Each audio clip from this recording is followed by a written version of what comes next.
Welcome back, everybody, for another deep dive. hmm This time we're going to get into something that seems really simple on the surface. But the more you dig into it, the more complex it gets. Fishing. Mm. And we're not just talking about, casting a line and hoping for the best. We're going deep on what it takes to be a truly skilled angler, a master. Right. And for this one, we've got a really cool mix of sources, articles on fishing tips, reflections from experienced fishermen. We even got a peek into the world of professional angling. Oh, wow. I'm joined by our expert today who's ready to help us, reel in some real insights. Yeah, I'm excited for this. So I got to ask you, a lot of people think fishing's all about luck. Right. Is there any truth to that? I mean, there's definitely an element of luck involved, but to consistently catch fish, especially those impressive catches, you need way more than just luck. It really comes down to skill, knowledge, and I think maybe even more importantly, a particular mindset. Interesting. And that's something that really comes across in a couple of these articles, like 7 things you can learn from a fisherman in fishing. What makes a good fisherman? They all kind of highlight these qualities that go way beyond just casting a line and hoping for the best. They talk about things like patience, analytical thinking, persistence, even a bit of competitiveness. Yeah. Why are these traits so important for someone who really wants to, excel at fishing? Well, let's start with patience. Okay. It's not just about sitting there quietly and waiting for a bite, A master angler uses that time to really observe. Observe the water, the weather, how the fish are behaving. They'll notice, if there's a sudden shift in the wind, how that creates ripples on the water. Okay. And those ripples affect where the fish might be feeding. That makes sense. So it's about reading these really subtle cues and adjusting your strategy as needed. Exactly. And analytical thinking kind of goes hand in hand with that patience. You need to analyze why the fish are behaving in a certain way, figure out the best approach to catch them, and then just constantly be learning from your experiences. Every time you're out on the water is a chance to gather more data, test your theories, refine your technique. So it almost sounds like, I could see how overthinking it could actually be a detriment to you. Yeah, absolutely. You mentioned trusting your instincts earlier. Is there a balance to be struck there between analyzing and trusting your gut feeling? Yeah, for sure. Sometimes you just got to go with your gut, especially when conditions are changing really quickly. But that intuition, that gut feeling is often built on a foundation of knowledge and experience. The more you fish, the better you get at recognizing those patterns and making those split-second decisions. So even if someone isn't naturally patient or analytical, they can develop these skills over time just from fishing. Yeah, that's the beauty of it. It really challenges you to grow, to refine your senses, and to really just become more attuned to all those nuances in the natural world. Wow. So we've established that, a master angler needs the right mindset, but let's talk a little bit about the specifics of fishing itself. Okay, yeah. Our sources, especially How to Get Good at Fishing, 10 proven tips to improve your fishing skills and how to be a good fisherman, they really emphasize knowing your target species. It's not just about knowing what bait to use. No, it goes way beyond that. It's about understanding the entire ecosystem the fish lives in. What are they feeding on? What temperatures do they prefer? Where do they like to hang out at different times of the day or year? These are all things that will affect how you approach them. It's like you have to be like a fish detective. You got to gather all the clues. You got to piece together their behavior patterns. Exactly. Yeah. Exactly. Let's take bass for an example, right? Yeah. They're notorious for hiding near structures, especially in warmer water. Right. So knowing that, you target areas with fallen logs, submerged rocks, anything that provides cover for them or ambush points. One of the articles mentioned the muskellunge, or muskie, which is supposed to be incredibly difficult to catch.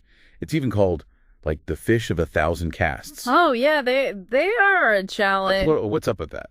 Well, muskies are apex predators. They're known for their size and their aggressive strikes, but they're also incredibly picky eaters. Yeah, the article said they have a weird thing for those flashy lures that imitate a prey fish that's in distress. Yeah. And it just seems so counterintuitive that Like a top predator would go for something so obvious. Right, but it's all about triggering those predatory instincts. A lure that's flashing and vibrating erratically, it mimics an injured fish, which for a muskie is like, an easy meal. And knowing these little specific behaviors, that can make the difference between a frustrating day on the water and landing a trophy catch. Wow. So knowing your target is critical, but then there's this whole other world of fishing gear. Yeah. Rods, reels, lines, lures. It can be incredibly overwhelming. It can be, especially for beginners. But the key is to understand that gear selection, it's all about matching your equipment to both the fish you're targeting and the environment that you're fishing in. So, how to get good at fishing. 10 proven tips to improve your fishing skills. It actually had a whole section on this. They talked about how investing in good quality gear is important, but doing so strategically. Yes, absolutely. Like a sturdy rod is crucial for handling powerful fish, but it's also important to have a reel with a smooth drag system. Can you explain what a drag system is and why that's important? Yeah, so the drag system on a reel controls the tension on the line. So when a fish pulls the drag, it allows some line to be released. Okay. And that prevents the line from breaking. So a smooth drag is really crucial for fighting those larger fish because it allows you to tire them out without risking a snapped line. Okay, so it's all about having the right tools for the job. Precisely. It's like any other craft. You need the proper equipment to be successful. Just as a carpenter wouldn't use a hammer to saw wood, an angler needs a rod and reel that are well suited to the specific fish and the fishing conditions. So we've talked about the mindset of a master angler, the importance of knowing your prey, having the right gear. Yeah. But what happens when fishing goes beyond, just a weekend hobby? Right. What about the world of professional fishing? Well, that's a whole other world, and it's actually surprisingly diverse. So you want to be a professional fisherman. Gave us a really fascinating look at all the different paths available.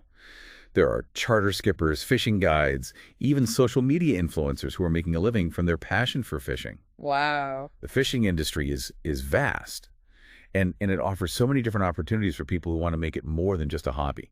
And speaking of the online world, I was blown away by the sheer number of fishing podcasts listed in 30 best fishing podcasts you must follow in 2025. Wow.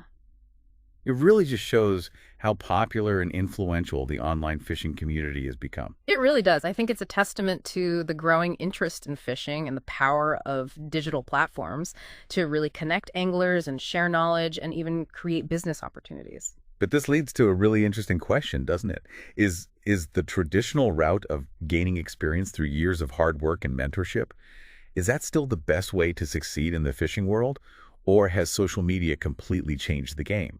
That's a debate that's really at the forefront of the fishing world right now. And it's something that we're going to explore further in the next part of our deep dive. Yeah, it really is. It's fascinating, this kind of clash between the old school ways and the new digital world. Absolutely. And so you want to be a professional fisherman. Really got me thinking about how much of the fishing industry is changing. Mm-hmm. On one hand, you have that time-tested path of gaining experience, through years of hard work, learning from people who've been doing it forever, and just honing your skills on the water. Right. That's how it's always been done, right? You know, generations of anglers passing down their knowledge through shared experiences, actually being out there, getting your hands dirty and having a deep respect for the traditions. Yeah, it's like paying your dues, earning your stripes. Exactly. But now you've got this whole other avenue for people who want to get into fishing, through social media. Right. Like platforms like YouTube, Instagram, even fishing podcasts. They're giving people a way to show off what they can do, share tips, and even build a whole brand around their fishing style. Yeah, and it's not just about building a brand, These platforms have created real opportunities for people to make a living doing what they love. Some anglers are getting sponsorships, others are offering online courses or guided trips, and some are even, creating whole businesses around fishing-related products or services. It's incredible how social media has kind of democratized access to all this information and created this space where people can connect with other anglers and learn from each other no matter where they are or how much experience they have. Yeah, it's really powerful for sharing knowledge and building a sense of community. But like any tool, it can be used in good ways and bad ways. Right. And the article actually brought up some concerns about that, about the possibility of there being a disconnect between someone's online persona and their real-world experience. Mm-hmm. It's easy to put together a highlight reel of all your best catches and make it look like you're always successful. Yeah, for sure. And that can create some pretty unrealistic expectations, especially for beginners. Right. It's important to remember that, everyone starts somewhere, and even the most skilled anglers have had their fair share of struggles and days where they don't catch anything. So it's not about, like, dismissing social media altogether, but approaching it with a healthy dose of skepticism. Yeah, exactly. And recognizing that it doesn't show the whole picture. It's about using social media as a way to supplement your learning, not replace real-world experience and hands-on learning. Okay, so then that raises another question. For those of us who are watching fishing content online, how do we tell the difference between someone who actually knows what they're doing and someone who's just, like, really good at promoting themselves? That's a really good question.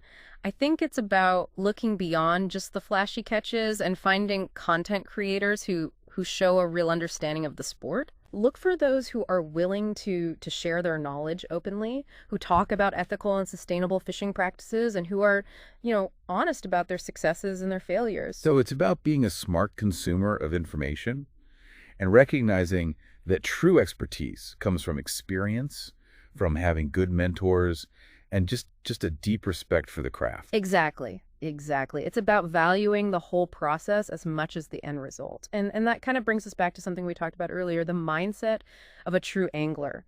It's not just about catching fish, it's about the patience, the persistence, the resilience, and that deep joy you get from being immersed in nature. And that really connects with some of these other sources we have, like Paragraph on Fisherman Life, and This is Why Fishing is the Best Hobby in the World. Yeah. They go way beyond the technical stuff, and they really explore that deeper emotional and mental connection people have with fishing. Yeah, it's about so much more than just bringing home a trophy fish.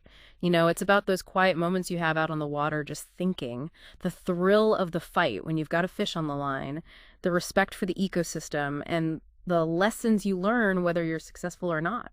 One article even described fishing as like a form of mindfulness. It's a way to escape the stress of everyday life and connect with something bigger than yourself. Yeah, there's a certain rhythm to fishing, wouldn't you say? The casting, the retrieving, the waiting, it can be almost meditative. And just being out in nature surrounded by the sounds of the water and the birds, it's really calming. I've definitely had those moments where, like, you just get completely absorbed in the experience and all your worries just melt away. Yeah, it's a powerful thing, that connection with nature. And fishing really offers that in such a unique way. It's not just about being outdoors. It's about actively engaging with the environment, reading the water, understanding the behavior of the fish, and then feeling that tug on the line when you've hooked one. It's like you're connecting with another living being. Yeah. And it's not always peaceful and quiet either. Like, I remember this one time I was fishing in a kayak. Oh, this sounds like a good story. Oh, it was. Yeah. So I was so focused on casting my line that I didn't see this low-hanging branch. I stood up in the kayak to try to get a better angle and totally forgot about my center of gravity. The next thing I know, I'm in the water, the kayak is flipped over, and all my gear is floating everywhere. Oh, no. What happened? Well, luckily I was able to flip the kayak back over and gather up all my stuff. Nothing was lost, thankfully. Oh, good. But I was soaking wet, covered in mud, and feeling pretty dumb. I bet. But, it's a funny story now. And it definitely taught me a lesson about paying attention to my surroundings. It's those unexpected moments that often make the best memories, right? And sometimes those are the moments you learn the most from, too, even if they're mishaps or mistakes. Totally. It's all part of the journey. And speaking of journeys, we were talking about the different paths to success in fishing and how social media is changing things. Well, before we dive deeper into that, I want to touch on something else that came up in our sources. This idea that the skills and mindset you develop through fishing, they can actually be applied to other areas of life. That's a really interesting idea. It's like fishing is more than just a hobby. It's like training for life in a way. Exactly. Like when you think about it, the patience you need to wait for a bite, that can help you stay calm in stressful situations. And the analytical skills you use to read the water, those can help you make better decisions in other parts of your life. And the persistence you develop when you're having a tough day on the water, that can help you tackle challenges in your personal life or your work with more determination. Yeah, it's almost like the challenges you face when you're fishing. They're preparing you for the challenges you face in the rest of your life. Right. You learn to adapt, to solve problems, and to never give up, even when things get tough. And those are really valuable qualities no matter what you do. They are. So we've covered a lot today. We talked about the mindset of a master angler, knowing your prey, choosing the right gear, even the life lessons you can learn from fishing. But we haven't really finished talking about how social media is affecting the fishing world and that whole debate about traditional versus digital ways to become successful. That's true. It's a complex issue with valid points on both sides. It's something that deserves its own dedicated segment. Yeah, and that's exactly what we're going to do in the final part of our deep dive. We're going to look at the pros and cons, break down the arguments, and really explore how this digital revolution is shaping the future of fishing. Okay, so we spent a lot of time talking about, how to think like a master angler, the importance of really knowing the fish you're after, the whole world of fishing gear. But now let's get into this whole thing about social media's impact on the fishing community and that debate, right? Mm-hmm. About the traditional way of, learning to fish versus these newer digital ways of kind of climbing the ladder. Yeah, there are some strong feelings about it on both sides for sure. Yeah. So you want to be a professional fisherman. Mm-hmm.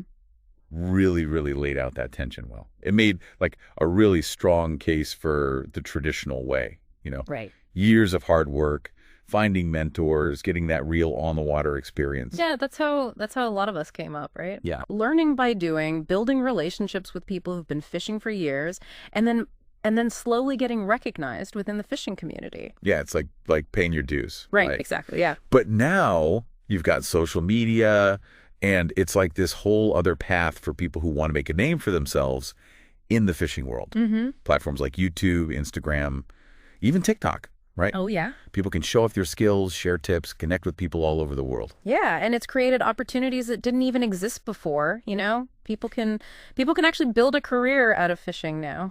It's definitely made things a lot more accessible in a lot of ways. Mm-hmm. But I do wonder, is there a risk that some people, new anglers especially, will rely too much on these online personalities and kind of miss out on those fundamental skills you really only get from experience?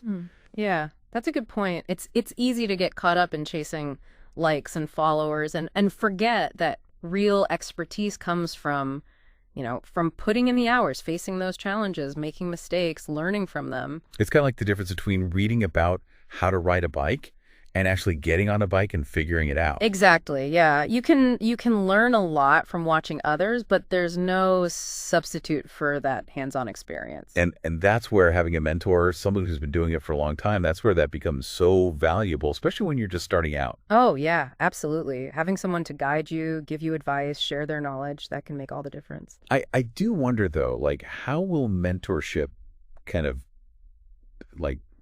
change in this digital age? Could online communities like forums or groups, could they provide a similar kind of support and guidance? I think they could, yeah, especially for folks who maybe don't have, local fishing clubs or experienced anglers in their area. Online communities can be a great way to connect with other people, ask questions, share tips, but it's still really important to be careful about where you're getting your information from. Right. Speaking of that, how can people who are watching fishing content online tell who actually knows what they're talking about and who's just really good at marketing themselves? That's so important, to be able to tell the difference. I think it comes down to being a critical thinker, Don't just be impressed by the flashy catches or how perfect someone's life seems online.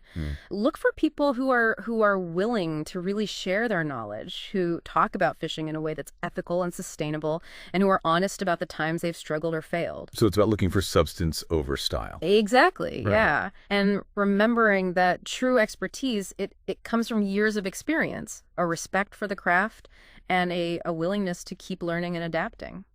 So maybe it's not really about traditional versus digital, but about finding that sweet spot between the two. I think that's a great way to put it, yeah. Social media can be an amazing tool to, meet other anglers, learn new techniques, even find mentors, but it's got to be balanced with real-world experience, getting out there, practicing, and being willing to put in the work. So embracing how the sport's evolving, but still holding on to those core values, right? Yeah. Respect for nature, being eager to learn, Yeah. and that drive to always keep trying to catch that perfect fish. And I think maybe even more importantly, remembering that fishing's not just a sport or a hobby, it's a way of life. It's a journey, a journey of self-discovery and a deep connection with nature. I think that's a perfect way to wrap things up. This deep dive has been a journey for sure. Yeah. Exploring all the different sides of fishing, from the technical stuff to the bigger picture. Thanks for being here with us and sharing your knowledge. Oh, of course. It's been great. And to everyone listening, we hope this conversation's got you thinking about grabbing your gear and hitting your favorite fishing spot, experiencing the magic for yourselves. Yeah. Remember, it's not just about the fish you catch. It's about the lessons you learn along the way, the connections you make, and the memories you create. So tight lines, everyone. Yeah.